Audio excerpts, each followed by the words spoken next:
मिठा नाम यहोवा दा मेरे दिल विच बस जा।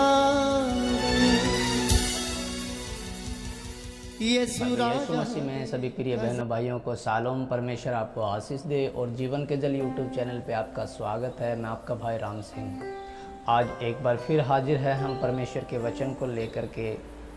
और आज जो हम मनन करने जा रहे हैं उसका विषय रहेगा भोजन। आइए आज हम परमेश्वर के वचनों से जानेंगे खाने पीने के विषय में परमेश्वर का वचन हमसे क्या कहता है। छोटी सी दुआ के साथ शुरू करते हैं आज के वचन को। धन्यवाद पिता परमेश्वर सर्वशक्तिमान धरती और आसमान के मालिक, आपका धन्यवाद करते हैं आज के वचन के लिए जो आप हमें देने जा रहे हैं। पिता परमेश्वर आज के वचन के द्वारा हम बहुत सी गहरी बातों को समझें और जान सके। पिता परमेश्वर आपके राज्य के मिरास होने के लिए और हमारी आत्मा की उन्नति के लिए आपका वचन हमारे लिए प्रभु जी बहुतायत के साथ फल लेकर के आए। हमारे जीवन में आपके वचन के अनुसार हम जीने पाएँ पिता, और आशीष से बरकतें आपकी ओर से मिले। और जितने भाई बहन इस वचन को सुन रहे हैं, देख रहे हैं पिता, उन्हें आशीष और बरकत देना प्रभु यीशु के सामर्थी नाम से मांगते हैं, आमीन। आइए हम परमेश्वर के वचन से हम देखते हैं। प्रिय बहन और भाइयों, बात चल रही है खाने पीने की। कुछ विश्वासी लोग कहते हैं ये खाना चाहिए, कुछ कहते हैं वो खाना चाहिए, कुछ कहते हैं ये नहीं खाना चाहिए। आज हम देखते हैं मांस के विषय में, क्या विश्वासी लोग मांस खा सकते हैं और हमें जीवन जीने के लिए कैसा भोजन हमें करना चाहिए जिससे कि हमारी मानवता जो है वो बनी रहे, हमारा विवेक जो है वो बना रहे, हमारा स्वभाव परमेश्वर के स्वभाव में बना रहे और हमारी दिनचर्या अच्छी रीति से और हम एक दूसरे को बहाते रहें। भोजन वस्तु की वजह से कोई एक दूसरे के साथ बुरा बर्ताव न कर सके। हमें इस रीति से अपने जीवन को जीना चाहिए। उस विषय में आज हम देखते हैं उत्पत्ति की किताब 1 वचन और उसका 9 अध्याय 2 वचन। यह वचन कहता है, तुम्हारा डर और भय पृथ्वी के सब पशुओं और आकाश के सब पक्षियों और भूमि पर सब रेंगने वाले जंतुओं और समुद्र की सब मछलियों पर बना रहेगा। ये सब तुम्हारे वश में कर दिए जाते हैं। सब चलने वाले जंतु तुम्हारा आहार होंगे। जैसा तुमको हरे हरे छोटे पेड़ दिए थे वैसे ही अब सब कुछ मैं तुम्हें देता हूँ, आमीन। परमेश्वर के प्रिय बहन और भाइयों, मैं आपसे इस वचन के विषय में बात करूंगा। बहुत ऐसे मसीह परिवार हैं, मेरे बहन भाई हैं जो इस वचन को कोट कर करके मांस मिट्टी खाते हैं और एक प्रचलन बन गया है। अगर आप विश्वासी हैं तो चर्च के अंदर मैं देखता हूँ चिकन बनते हैं, संगतियों में चिकन मटन बनते हैं, मीट खाते हैं। और बाइबल के इस वचन को कोट करने के बाद में जब किसी से बात की जाती है तो वो वचनों के द्वारा हमें उदाहरण से सिखाते हैं कि परमेश्वर ने हमें ठहराया है, हमारा आहार होने के लिए दिया है। क्योंकि ये लिखा हुआ है वचन के अंदर, परमेश्वर ने हमें ये दिया है, आहार ठहराया है। प्रभु यीशु ने मांस खाया। बहुत सी ऐसी जगह पे लिखा हुआ है तो इस रीति से मांस को खाना, प्राण समेत मत खाना, भून के खाना। ये सारी बातें पढ़ करके और लोग अपने जीवन के अंदर ऐसी वस्तुओं को धर लेते हैं जिनका हमारी आत्मा में उन्नति के लिए कोई हिस्सा नहीं होता, उनकी कोई भागीदारी नहीं होती। खाने पीने के विषय में सोचा जाए तो बाइबल के अकॉर्डिंग मैं नहीं मानता कि ये पाप है या इसको कोई खा नहीं सकता। पर परमेश्वर का वचन कहता है कि मैं तुम्हें एक सहायक दूंगा जो मेरी बातों में से लेकर के तुम्हें बताएगा। जब प्रभु यीशु का स्वर्ग आरोहण हुआ और वो उठा लिए गए स्वर्ग में, उसके बाद जब पेंतकोस्त के दिन पवित्र आत्मा का जो बपतिस्मा पाया उसके दासों ने, वो सहायक जब मिला तो उस सहायक के द्वारा परमेश्वर का वचन कहता है कि वह तुम्हें मेरी बातों में से लेकर के तुम्हें बताएगा। कौन सी बातें हैं जिसमें से वो हमें बताता है? पवित्र आत्मा जब हमारी अगुवाई करता है पवित्र आत्मा जब हमारे विवेक से बात करता है, हमारे स्वभाव से जब बात करता है, तो हमारा स्वभाव पवित्र आत्मा में होकर के हमें इस बात की गवाही देता है हमें किस रीति से खाना चाहिए, किस रीति से उठना बैठना चाहिए, किस रीति से हमारी जुबान होनी चाहिए, हमारा स्वभाव कैसा होना चाहिए, हमारा सोसाइटी कैसा होना चाहिए, हमारा व्यवहार कैसा होना चाहिए, और कौन कौन सी बातें हमारे मुख में निकलनी चाहिए जिससे कि आने वाले को जो है प्रकाश पहुँचे, आने वाले को, हमारे समीप आने वाले को जो है जीवन की बातें पहुँचे, उसके आत्मा में उन्नति हो। वो कौन से ऐसे शब्द है वो हमें वो सहायक बताएगा। और जब सहायक की बात आती है कि वो तुम्हें मेरी बातों में से लेकर के बताएगा, तो क्या हम उन बातों को क्यों नहीं मानते हैं? आइए, ये जो वचन है जिसको ये कोट करते हैं कि परमेश्वर ने कहा है कि ये चलने फिरने वाले सब जीव जंतु तुम्हारा आहार होंगे, और इसके उदाहरण के तौर पे ये लोग खाते हैं। और प्रभु यीशु ने मछली को खाया, 5000 लोगों को मछलियाँ खिलाई। इन वचनों को कोट करके जब खाते हैं तो मैं उन लोगों से, उन भाइयों से, उन बहनों से मैं बात करना चाहता हूँ कि प्रभु यीशु मसीह ने जब मछली खाई तब क्या वो क्रूस पे चढ़ गए थे? क्या उन्होंने व्यवस्था को पूरा कर लिया था? क्या वो हमारे लिए, हमारे गुनाहों के लिए बलि हो चुके थे? क्या वो व्यवस्था के अधीन पैदा नहीं हुए? क्या उनका खतना नहीं हुआ? क्या वो यहूदियों में पैदा नहीं हुए? क्या उस समय ये सब नहीं चल रहा था जो चल रहा था? जो पुराने नियम के अंदर परमेश्वर ने एक व्यवस्था ठहराई, प्रभु यीशु मसीह के जन्म से पहले जो व्यवस्था थी, वो व्यवस्था हमारे लिए एक सहायक बनी मसीह में आने के लिए। हम मसीह में व्यवस्था के द्वारा वहाँ तक बचाए गए, व्यवस्था की अधीनता में, ताकि हमारी धार्मिकता बनी रहे और हम उस रीति रिवाजों के बंधन में बंध करके अपने आप को हम वहाँ तक ले पहुँचे जहाँ प्रभु यीशु का जन्म और हमारे लिए एक उद्धारकर्ता का जन्म होना था। जब व्यवस्था हमारे धार्मिकता के लिए एक सहायक बनी, जबकि व्यवस्था के द्वारा कोई धर्मी नहीं हो सकता, व्यवस्था के द्वारा कोई भी परमेश्वर के समीप नहीं जा सकता, क्योंकि परमेश्वर के समीप जाने के लिए एक ही मार्ग है, वो है प्रभु यीशु। प्रभु यीशु में होकर के जाना है। और प्रभु यीशु की जीवन को जब हम देखते हैं, क्रूस पे चढ़ाए जाने से पहले का जीवन, तो वो एक सामान्य रूप से हमारे ही जैसा खाना खाया, हमारी तरह उन्होंने जीवन जिया। वो वेश्याओं के अड्डे पे गए, वो व्यभिचारियों के बीच में खड़े रहे, वो आराधनालय में गए, उन्होंने संगतियाँ भी की, वो बुरे लोगों के बीच में जाकर के प्रचार भी किया, उन्होंने दाख मधु भी पिया, उन्होंने मछली भी खाई, सब कुछ वो किया। वो परीक्षा में हमारी तरह परखा गया, सब कुछ वो किया, पर एक सिर्फ और सिर्फ ये कि पाप नहीं किया। उसके मुख से छल की बातें नहीं निकली, उसने किसी का मुंह देखा, न्याय नहीं किया, वो एक निष्पक्ष न्याय करता रहा। ये सारी बातें देखने के बाद अगर हम और वचनों को, नीति वचन उसका 23 अध्याय और 20 वचन, 23 अध्याय और 20 वचन, यहाँ पे परमेश्वर का वचन कहता है, दाख मधु के पीने वालों में न होना, न मांस के अधिक खाने वालों की संगति करना, क्योंकि पियक्कड़ और पेटू अपना भाग खोते हैं और पिनक वाले को चीतरे ही पहनने पड़ते हैं। अगर हम उस वचन को कोट करते हैं तो ये वचन भी, क्योंकि इस बाइबल में लिखा हुआ है, 2 तीमुथियुस उसका 3 अध्याय और 16 वचन, 2 तीमुथियुस उसका 3 अध्याय 16 वचन में लिखा हुआ है कि संपूर्ण पवित्र शास्त्र परमेश्वर की प्रेरणा से रचा गया है। संपूर्ण पवित्र शास्त्र जो भी इसमें शब्द लिखे गए वो परमेश्वर की प्रेरणा से है, तो ये वचन भी परमेश्वर के ही द्वारा लिखा गया है। ये सुलेमान ने बोला होगा, लेकिन परमेश्वर के द्वारा ही सुलेमान को कहा गया है। तो इस वचन में क्यों ऐसा लिखा हुआ है कि न मांस के अधिक खाने वालों की संगति करना, न पियक्कड़, क्योंकि पियक्कड़ और पेटू अपना भाग होते। एक वचन को जब हम देखते हैं, नीति वचन और उसका 15 अध्याय 17 वचन, और यहाँ पे लिखा हुआ है, प्रेम वाले घर में साग पात का भोजन और बेर वाले घर में पले हुए बेल का मांस खाने से उत्तम है।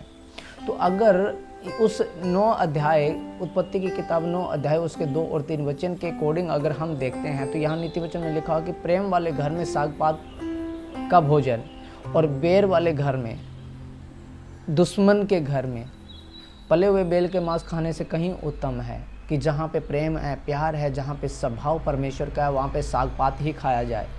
और फिर एक वचन और हम देखते हैं, भजन संहिता 50 अध्याय और 13 वचन। यहाँ परमेश्वर का वचन कहता है, क्या मैं बैल का मांस खाऊं या बकरे का लहू पीऊं? परमेश्वर को धन्यवाद का ही बलिदान चढ़ा और परम प्रधान के लिए अपनी मन्नतें पूरी कर। तो फिर ये वचन क्यों, यही तो परमेश्वर के द्वारा है। इन वचनों को कोट क्यों नहीं करते हैं, इन वचनों के विषय में क्यों नहीं सोचते हैं कि जो परमेश्वर ने ये लिखा हुआ है, ऐसे वचन जो हमारे जीवनों में काम कर सकते हैं। प्रेरितों के काम उसका 15 अध्याय और 20 वचन, आइए हम देखते हैं प्रेरितों के काम और उसका 15 अध्याय और 20 वचन को जब हम देखते हैं तो यहाँ पे लिखा हुआ है, परंतु उन्हें लिख भेजे कि वे मूर्तों की अशुद्धताओं और व्यभिचार और गला घोटे हुए मांस से और लहू से दूर रहें। यहाँ पे क्यों लिखा? प्रेरितों के काम उसका 21 अध्याय और 25 वचन, परंतु वह अन्य जातियों के विषय में जिन्होंने विश्वास किया है, हमने यह निर्णय करके लिख भेजा है कि मूर्तियों के सामने बलि किए हुए मांस से और लहू से और गला घोटे हुए मांस से और व्यभिचार से बचे रहे। पौलुस इस बात को कोट कर रहा है, मांस के विषय में मना किया जा रहा है, जहां भी हम देख रहे हैं मना किया जा रहा है। और परमेश्वर ने वादा किया था आदम से, अब्राहम से, यदि तुम मेरी विधियों को मानो और मेरे वचनों के अनुसार चलो, जैसा मैं कहूँ वैसा ही करो, तो इस देश के उत्तम पदार्थ खाने पाओगे। उत्तम से उत्तम पदार्थ, वो कौन से उत्तम पदार्थ है जो परमेश्वर हमें देने के लिए, क्योंकि भोजन हमारे जीवन में बहुत ही ज़्यादा महत्व रखता है। कुछ समय के लिए अगर हमें परमेश्वर ने मांस खाने के लिए बोल दिया, जीवन जीने के लिए अगर मांस खाने के, क्योंकि हमारी अपनी ही कमियों के कारण, हमारी अपनी शारीरिक अभिलाषाओं के कारण, अगर आदम पाप ना करता, अगर आदम के लिए जो अंगरखे बनाए गए थे उसके पाप के ढांपने के लिए, वो ताकि वो लज्जित ना हो, जो उसके जीवन के लिए किया गया, उसके पाप को छुपाने के लिए जो किया गया, तो वो अंगरखा जो चमड़े का बनाया गया वो कहाँ से आया? एक पशु को मारने की वजह से, एक निर्दोष पशु को मारने की वजह से, उसके पाप को जो ढांपा गया उसकी वजह से वो पशु मारा गया। कुछ समय के लिए अगर ये पशु हो गए, क्योंकि वचन कहता है कि मांस और लहू स्वर्ग के राज्य के अधिकारी नहीं होंगे। अगर मांस और लहू में इतनी खूबी होती तो क्या हमें स्वर्ग में खाने के लिए मांस मिलेगा? क्या वहाँ पे ये सब कुछ ऐसा होगा? जो बातें हमारे जीवन जीने के लिए है, मैं मानता हूँ कि ये वचन के अनुसार जो जैसा खा रहा है, पौलुस भी इस बात को कहता है कि खाने पीने के विषय में हम किसी का न्याय नहीं कर सकते, पर हमें एक सहायक मिला है, वो हमारा विवेक हमें गवाही देता है शारीरिक दशा को, क्योंकि शरीर के अंदर एक सॉफ्टवेयर होता है जो भोजन की पाचन क्रिया को संभालता है, जो भोजन को पचाता है। तो क्या हमारा शरीर इस बात से हमें अवगत नहीं कराता? हम जब जानवरों को खाते हैं, तो जानवरों को जब मार के खाते हैं, तो क्या हमारा विवेक हमें गवाही नहीं देता कि उनकी जो भावनाएं होती है? क्या आपने कभी भेड़, बकरियां, ये जो जानवर जो खाते हैं, इनको कभी पालतू के रूप में रखा है अपने घरों में? उनकी भावनाओं को देखा है? हम जब देखते हैं कि पालतू जानवर जब घरों में रखा जाता है तो मनुष्य के जैसा व्यवहार हमारे साथ वो करते हैं, उनका प्रेम, प्यार, अटैचमेंट कैसी होती है हमारे साथ, और उनकी जो अंदर मन की जो भावनाएं, उनके अंदर की जो भावनाएं निकलती है, उनका जो अटैचमेंट एक इंसान के साथ बन जाता है। फिर हम उसके जीवन को समाप्त कर करके और अपने जीवन जीने के लिए, अपने शरीर को बढ़ाने के लिए, शरीर में तंदुरुस्ती के लिए उसके जीवन को समाप्त करके उस मांस को जब अपने शरीर के अंदर लेकर के जाते हैं, तो जो उसकी भावनाएं हैं, उस भावना को मार करके हम अपनी भावनाओं में जब हम लिप्त करना चाहते हैं, तो क्या वो प्रक्रिया मैच कर पाएगी? क्या हमारे अंदर के जो विचार है वो सेम रह पाएंगे? क्योंकि जैसा खाए आहार वैसा हो व्यवहार, जैसा खाए अन्न वैसा हो मन, और जैसा पिए पानी वैसा हो वैसी बोले बानी।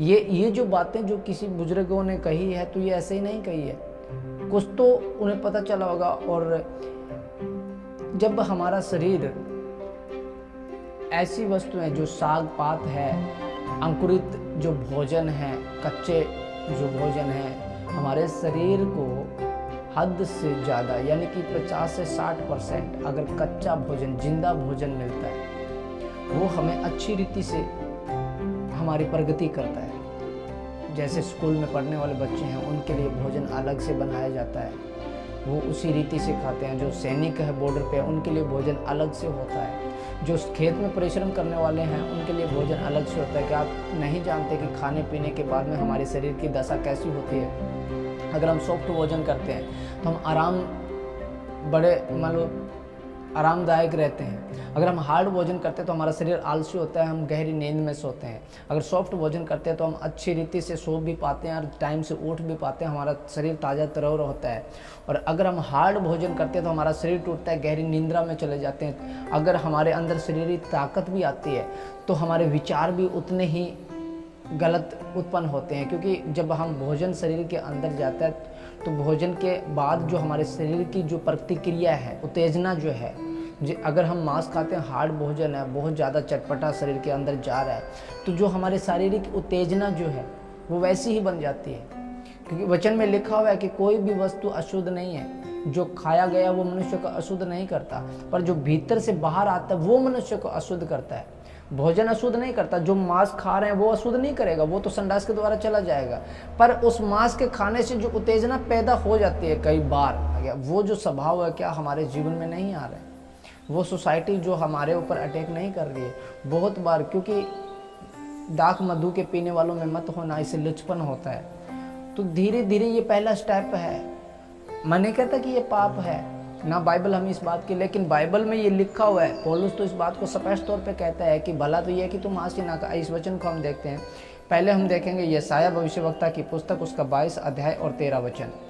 यशायाह भविष्यवक्ता की पुस्तक, उसका 22 अध्याय और 13 वचन। परमेश्वर स्पष्ट वहाँ पे इस बात के लिए गुस्सा करता है। 13 वचन यहाँ पे लिखा हुआ है, परंतु क्या देखा कि हर्ष और आनंद मनाया जा रहा है, गाय बैल का घात और भेड़ बकरी का वध किया जा रहा है, मांस खाया और दाख मधु पिया जा रहा है, और कहते हैं आओ खाए पिए और कल तो हमें मर ही जाना है। परमेश्वर का वचन कहता है कि वो इस रीति से खा पी रहे थे, वो ऐसे आनंद और हर्ष मना रहे थे। उनका जो आनंद और हर्ष मनाना था वो नहीं था जो परमेश्वर की हजूरी के लिए होता है। वो आनंद और हर्ष वो एक शैतानी शक्तियों की अधीनता में वो खा पी करके जिस रीति, क्योंकि अगर अब जब हम संसार के नहीं हैं, अब जब हमने अपना स्वभाव परमेश्वर के स्वभाव में, अपना स्वभाव पर यीशु के स्वभाव में अगर मेल करवाना है, तो फिर हमारा उठना बैठना चलना फिरना, हमारी सोसाइटी, हमारी बातें, हमारे हर एक, हमारे पहनने वाले कपड़े भी अलग हों, हमारी सभ्यता भी अलग हो, हमें मिक्सिंग नहीं होना है। कई बार हम देखते हैं मसीह बहनों को देखते हैं टाइट जीन्स पहनते हैं, खुले बाल, वो देखने में ना दूसरों को विचलित करते हैं बिल्कुल। मतलब उनका उठना बैठना स्वभाव जो है वो दूसरों को विचलित करते हैं उनके द्वारा, क्योंकि कहते हैं अवश्य ठोकर का लगना अवश्य है, ठोकर का आना अवश्य है, पर हाय जिसके द्वारा वो आए। हम किसी के लिए ठोकर का कारण बनते हैं। जब हमारे को देख करके किसी को उत्तेजना पैदा होती है, किसी के अंदर अगर ऐसी प्रतिक्रियाएं, मान लो शैतान उसके द्वारा काम करता है जब किसी को देख करके, तो उसके लिए तो अवश्य है, क्योंकि उसका जीवन वैसा है। वो तो शैतान की अधीनता में, उसका तो जीवन वैसा है। पर जो काम उसके द्वारा किया जा रहा है सामने वाले व्यक्ति के, क्या वो सहभागिता नहीं है उसकी? हाय उस पर जिसके द्वारा ठोकर है। तो हमारे कपड़े पहनने, हमारा उठना बैठना चलना फिरना खाना पीना, ये सब ही महत्व करता है। यहाँ पे परमेश्वर ने स्पष्ट मना किया कि मैं क्या देखता हूँ, आनंद मना रहे, नाच रहे हैं, हर्ष और उल्लास हो रहा है कि चलो खाओ पियो, बेल घात किया जा रहा है, बकरी भेड़ मारे जा रहे हैं और खा रहे हैं, कह रहे हैं कल तो हमें मर ही जाना है, इससे अच्छा तो खाओ पियो। जिस प्रकार से इजरायली कह रहे थे मिस्र में हमें मांस तो मिलता था खाने के लिए, और मूसा से झगड़ा भी किया, बकबक भी करने लगे, और मूसा ने बटेरे मंगवाई फिर परमेश्वर से दुआ करके कि इनको खाने के लिए मांस चाहिए, और परमेश्वर ने कहा कि चलो मैं दूंगा।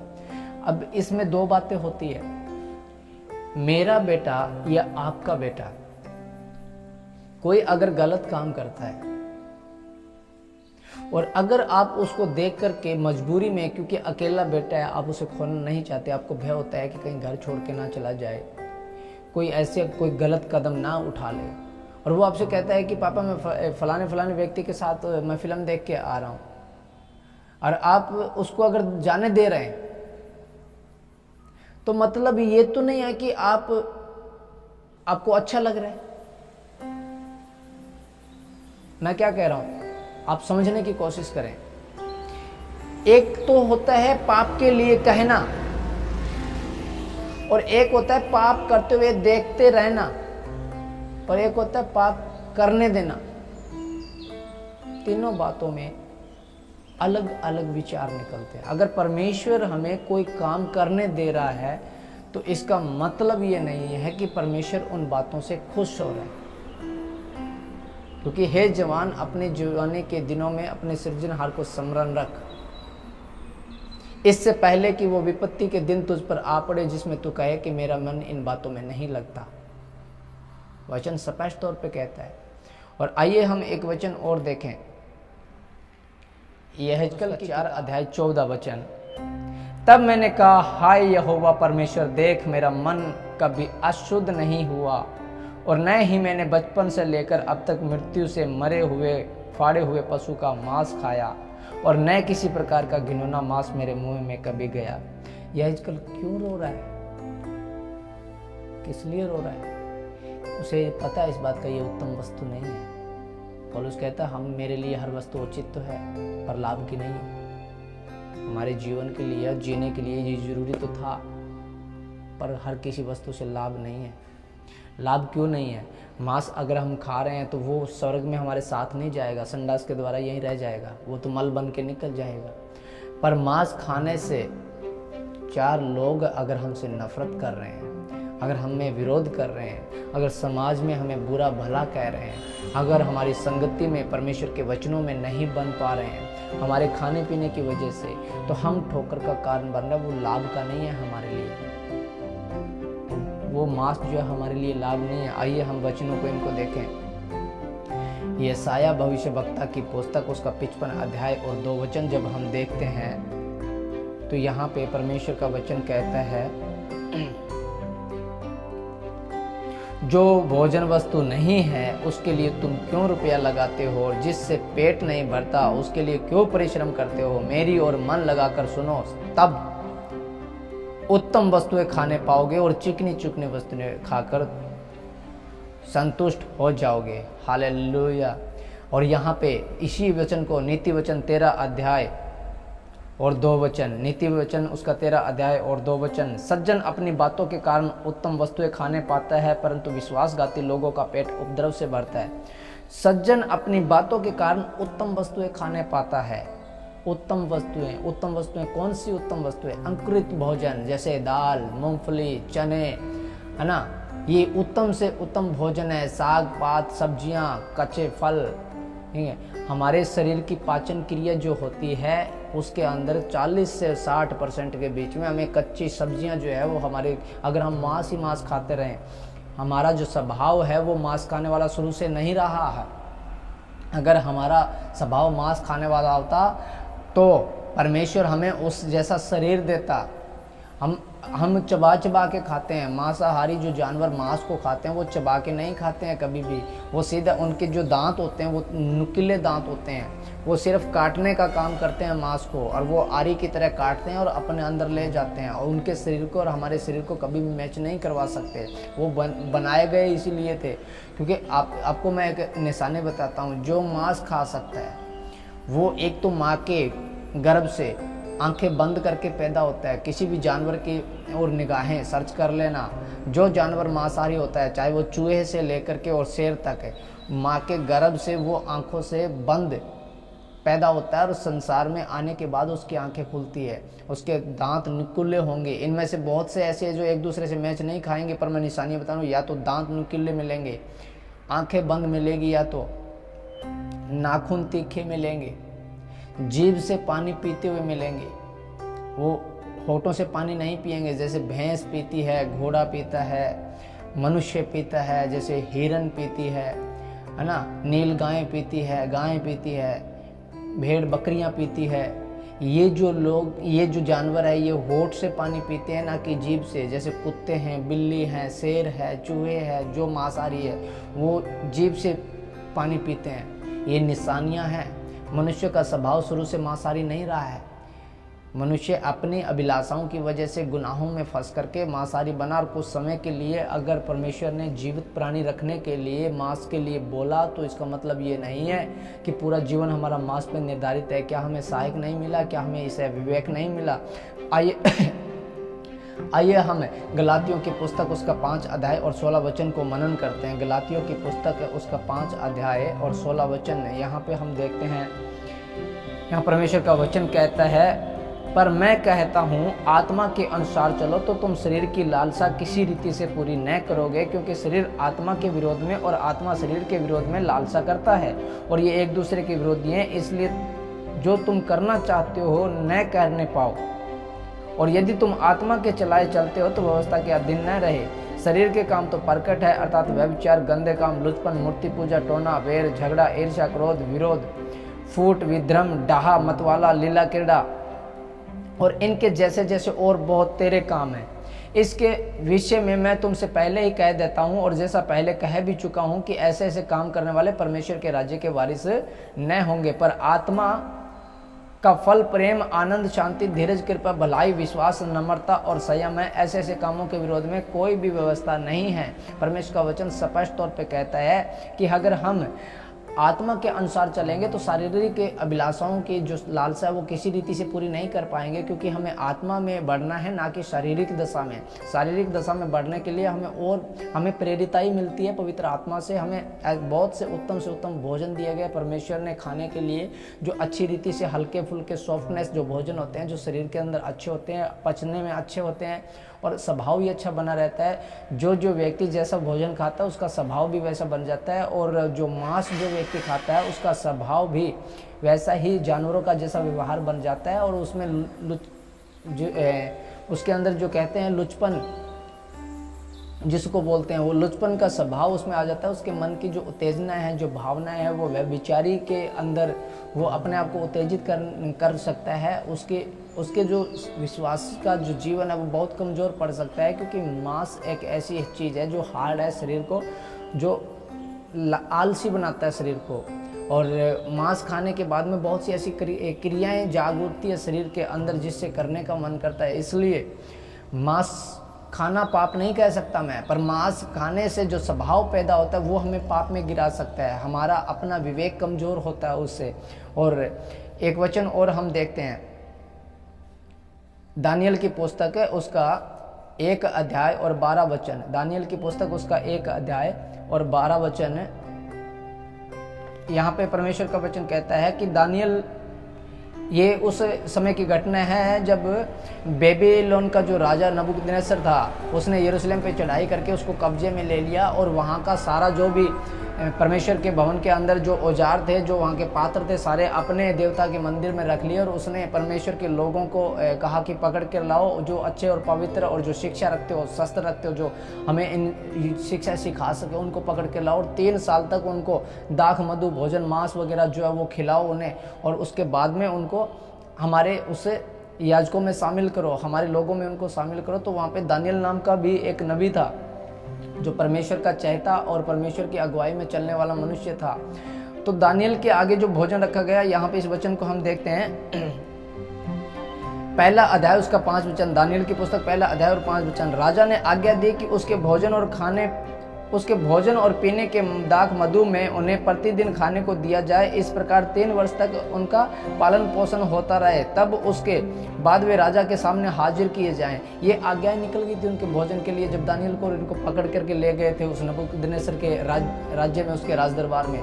तो दानियल ने वहाँ का जो उनका कोच था, जो उनके खाने पीने की भोजन वस्तुओं को देखता था, उनसे विनती की। 12 वचन को हम देखते हैं, मैं तुझसे विनती करता हूँ कि अपने दास को 10 दिन तक जांच, हमारे खाने के लिए साग पात और पीने के लिए पानी ही दिया जाए। फिर 10 दिन के बाद हमारे मुँह और जो जवान राजा का भोजन खाते हैं उनके मुँह को देख, और जैसा तुझे देख पड़े उसी के अनुसार अपने दासों से व्यवहार करना। दानियल कहता है अपने उस सुपरवाइजर से, जो उनको खाने के लिए जो उनका प्रबंध करता बना, जो मेस का जो उनका प्रबंध करता था वो बना, उससे बात करता है कि तू हमें ये मांस मत दे खाने के लिए, दाख मधु मत दे पीने के लिए, तो हमें साग पात और पानी ही दे। तो उसने कहा कि क्यों मेरी नौकरी को खा रहे हो? अगर तुम्हारा शरीर अगर दुबला पतला हो गया, अगर तुम थक गए, अगर तुम्हारा चेहरा मुरझा गया और उन जो राजा के जवान है अगर वैसा तुम्हारा चेहरा ना बना तो ये राजा मेरे तो प्राण ले लेगा। तो उसने कहा कि तू अपने दास को, दानियल को, तू 10 दिन तक ऐसा करके देख और फिर उनके चेहरे को और हमारे चेहरे को देख। अगर हमारे चेहरे पे तुझे फर्क नजर आए तो फिर तू जैसा चाहे वैसा कर। 10 दिन तक हमारे लिए ऐसा साग पात ही ठहरा तो तुझे पता चल जाएगा। और वैसा किया गया। और 10 दिन के बाद जब दानियल को देखा तो उसका चेहरा उन जवानों से कहीं ज़्यादा निखरा हुआ था, साग पात खाने से, पानी पीने से, क्योंकि वो परमेश्वर के स्वभाव में, परमेश्वर की इच्छा के अनुसार अपने जीवन को जी रहा था। परमेश्वर मांस के लिए मनुष्य को नहीं बनाया, परमेश्वर ने खाने पीने की बातों में उलझने के लिए मनुष्य को नहीं बनाया, उसकी आज्ञाकारी के लिए बनाया। आज मनुष्य वचनों को कोट कर करके अपने, अगर मैं मानता हूँ कि अगर इसमें बोला जाता कि व्यभिचार कोई पाप नहीं है, तो क्या हम किसी की बहन बेटी के साथ कुछ भी कर लेते? परमेश्वर ने कह दिया कि तुम ये आहार, परमेश्वर का वचन कहता है कि ये आहार कैसी परिस्थितियों में, तो क्या परमेश्वर ने हमें विवेक नहीं दिया? परमेश्वर ने कहा कि हत्या मत करना, तो क्या परमेश्वर ने लड़ने के लिए भी नहीं बोला? हमें पता है, हमें विवेक दिया गया है। परमेश्वर ने जब मूसा को और हारून को, जब इजरायलियों को सफ़र के अंदर, तो बहुत सी जगह ऐसे उनके साथ बर्ताव मत करना, उनको मार देना, उनको वहाँ से समाप्त कर देना, ऐसी लड़ाइयाँ लड़ते लड़ते, और ये भी कहा कि तू हत्या मत करना। और उसके बाद में हजारों लड़ाइयाँ हुई है और परमेश्वर के लोगों से हत्याएं भी हुई है। तो क्या हमारा विवेक हमें गवाही नहीं देता? क्या उन चीज़ों को लेकर के आज भी मांस हम खाते रहें?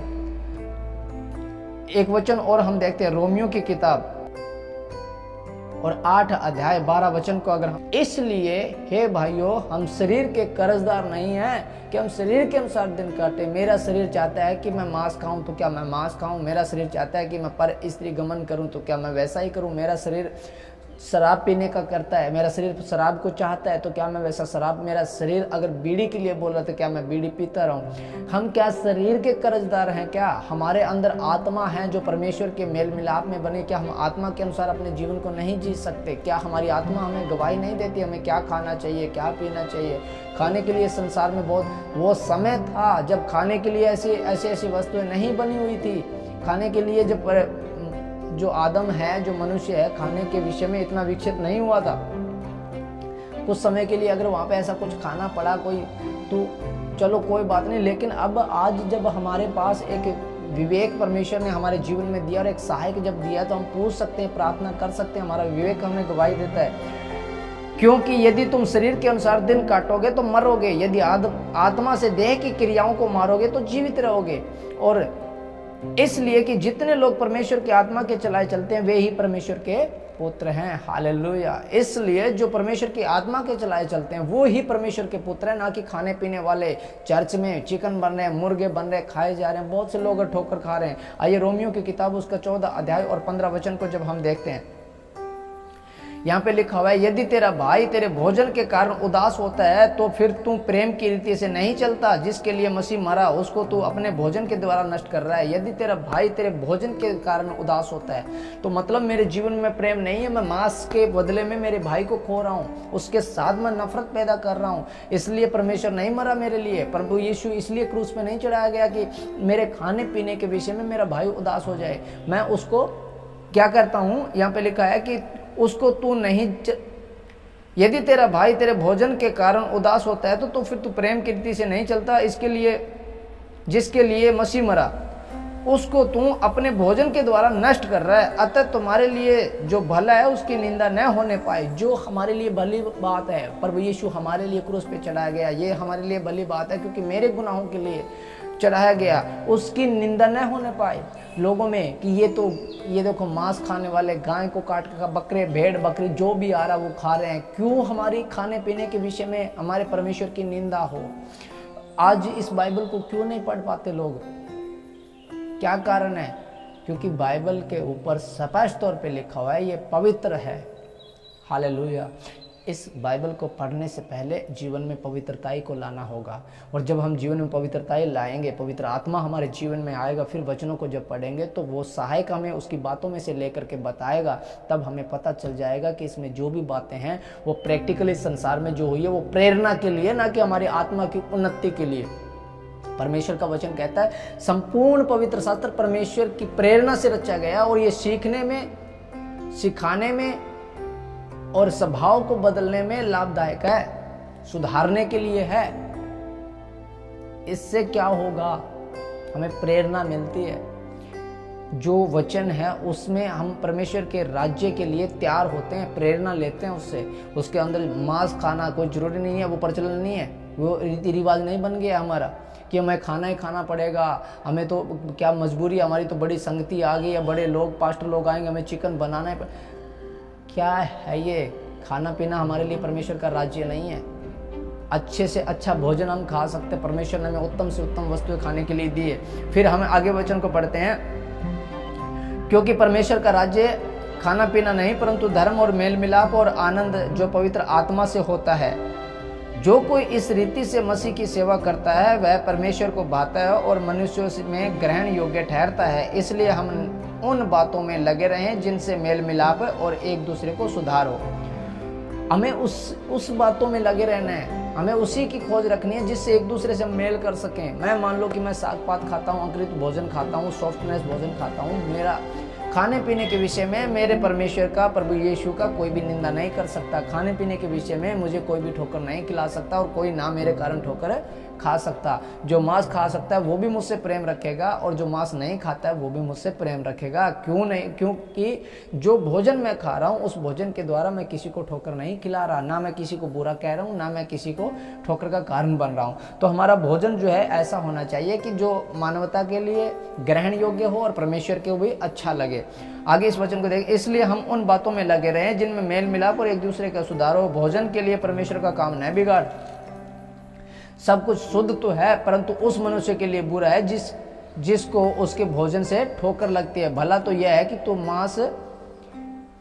न मांस खाए और न दाखरस पिए और न कुछ ऐसा करे जिससे तेरा भाई ठोकर खाए। तेरा जो विश्वास है उसे परमेश्वर के सामने अपने मन में रख। धन्य वह है जो उस बात में जिसे वह ठीक ठाक समझता है अपने आप को दोषी नहीं ठहराता, परंतु जो संदेह करके खाता है वह दंड के योग्य ठहर चुका, क्योंकि विश्वास से नहीं खाता और जो कुछ विश्वास से नहीं वह पाप है। हालेलुया। परमेश्वर का वचन कहता है कि हम खाने पीने में भी किसी का न्याय नहीं कर सकते, पर हमारा विवेक इस बात की गवाही देता है, हमारे अपना स्वभाव इस बात की गवाही देता है कि खाना पीना परमेश्वर का राज्य भी नहीं है। अगर खाने पीने से ठोकर आ रही है तो क्या मांस न खाएंगे तो मर जाएंगे क्या? कोई दाख मधु अगर पी रहा है, अगर वो नहीं पिएगा तो क्या मर जाएगा क्या? दानियल के जीवन को देखो, यहेजकेल के जीवन को देखो। दानियल ने साग पात और पानी तो पिया था, उसका चेहरा कैसा? क्योंकि वो परमेश्वर की इच्छा के अनुसार था। हमारा स्वभाव जो है वो परमेश्वर में होना चाहिए। हमारा खाना पीना उठना बैठना इसी रीति से बिलोंग करता है। इसी रीति से हमारा स्वभाव जो है वो पहचाना जाता है। तुम जगत की ज्योति हो और ज्योति दूसरों को प्रकाश देती है, अंधकार नहीं देती। क्योंकि दीपक को जला करके दीवट पे रखा जाता है, पैमाने के नीचे नहीं। वो दीवट पे इसलिए रखा जाता है कि भीतर आने वाले को प्रकाश पहुंचे। तुम्हारा खाना पीना उठना बैठना बोलना चालना और स्वभाव वो परमेश्वर को रिप्रेजेंट करता है। और परमेश्वर को रिप्रेजेंट करना, परमेश्वर के राज्य में काम करना है। ये वचन हमें इस बात के लिए सिखाए। और बाकी हम किसी को भी खाने पीने के विषय में नए दोष लगाएं। कोई खाता है प्रभु के लिए, कोई नहीं खाता प्रभु के लिए। खाना पीना कुछ भी नहीं है, सिर्फ प्रेम प्यार, एक दूसरे से मेल मिलाप। जो बातें भली है, जो जीवन में उन्नति ला करके आती है, उन्हीं बातों में लगे रहें। परमेश्वर आपको आशीष दे और बरकत दे। और सभी भाइयों से कहूँगा, यदि किसी ने हमारा यूट्यूब चैनल सब्सक्राइब नहीं किया है तो प्लीज़ इसे सब्सक्राइब करें और ऑल बेल बटन क्लिक करें और इसको शेयर जरूर करें। जितना हो सके इसको शेयर करें। हम परमेश्वर के राज्य की बातों को सच्चाई के साथ उन लोगों में पहुंचा सकें जो परमेश्वर के खोजी हैं। सबको जय मसीह की।